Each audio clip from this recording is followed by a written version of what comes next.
Alright, we're back, everyone, with another exciting match of StarCraft 2 between Azianman and Flapjack. This is from the NESPA StarCraft 2 Open that took place last November.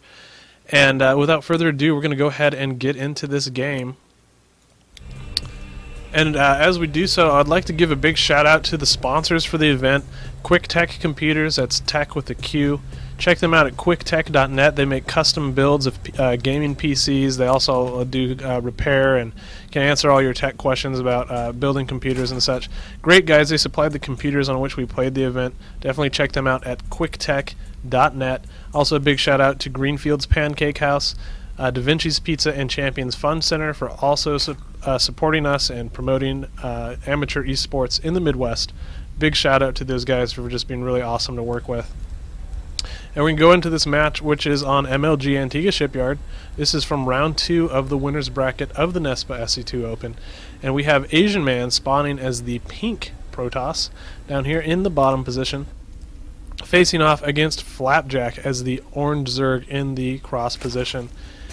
And this being cross positions, as it always is on MLG Antigua Shipyard, I wouldn't be surprised to see Flapjack do something a little bit more economic oriented, maybe open hatch first, but we'll have to wait and see. I personally don't like doing it. I always feel vulnerable in this matchup as a Zerg player, so I still go gas pool.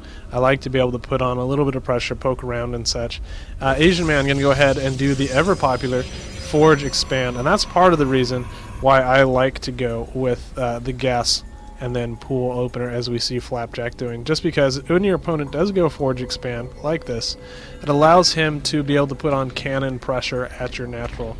And without having those early lings and queens to help you deal with that, it's really, really difficult to hold off.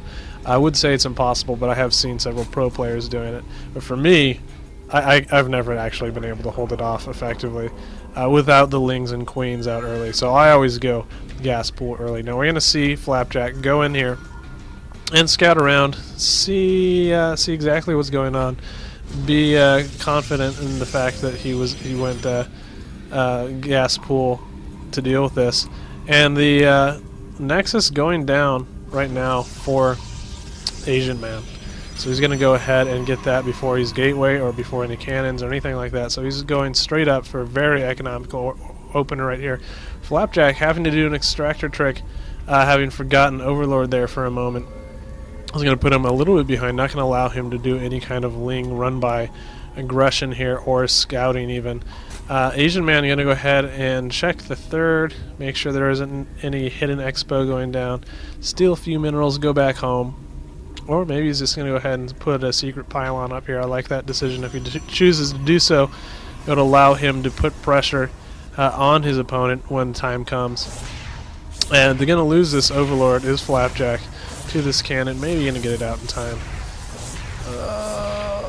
Oh no, going to lose that. That's actually really going to put him even further behind, getting supply blocked yet again. He does have his expansion down. He's coming down a bit late. And so that's going to put him a little behind as well. But we have the Cyber Core going down now for Azianman.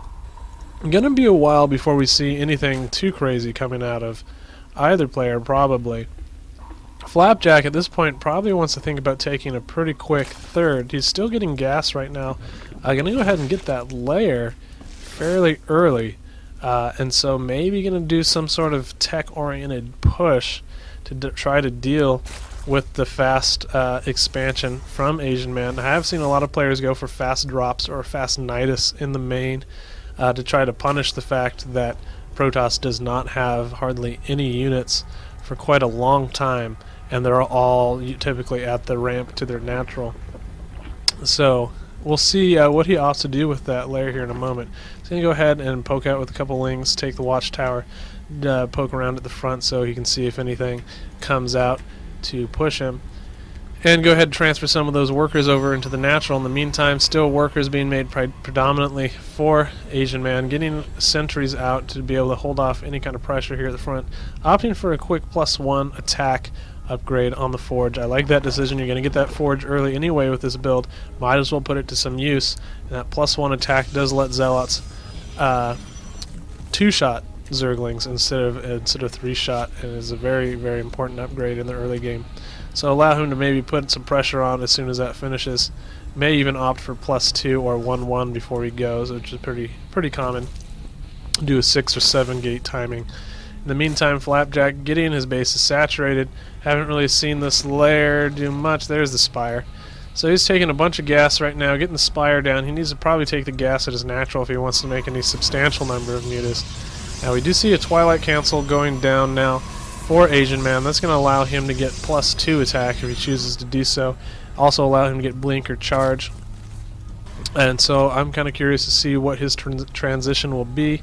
Taking all 4 gas makes me think that he's probably going to do something with that Twilight Council, not just get the upgrade +2 attack. And so I wouldn't be surprised to see blink come out from him at this point in time. I would like to actually see Zealot Archon.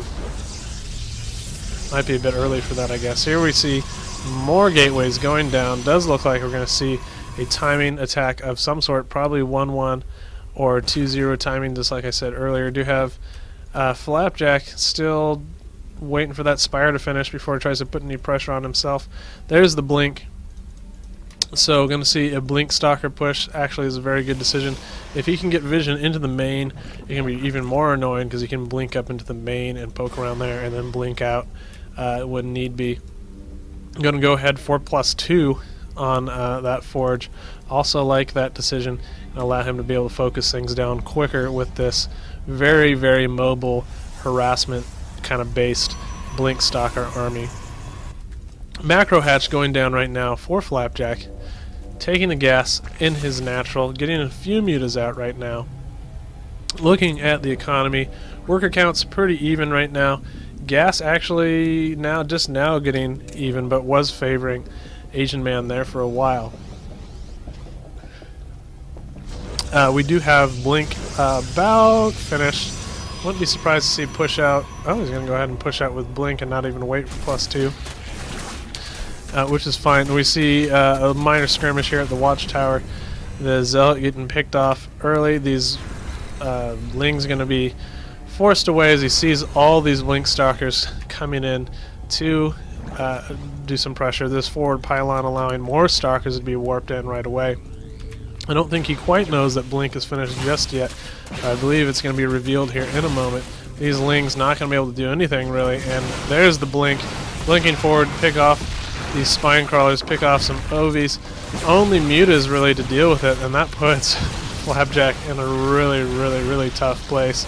Here we have workers being pulled into the fray, some force fields going down. These stalkers just ripping through everything. No guardian shield going down. It doesn't even really need it just because there are so many blink stalkers right here, balled up. Going to be able to take down this hatch and then go into in the main and do tons of pressure. Even more stalkers being warped in behind. Here comes some Lings, but they're forced to fight on the ramp. Stalkers in the front taking some damage. Could be blink back, but there's the GG, and Azianman takes a quick win in Game 1 of this series. We'll be back here shortly with Game 2, so stick around, and peace.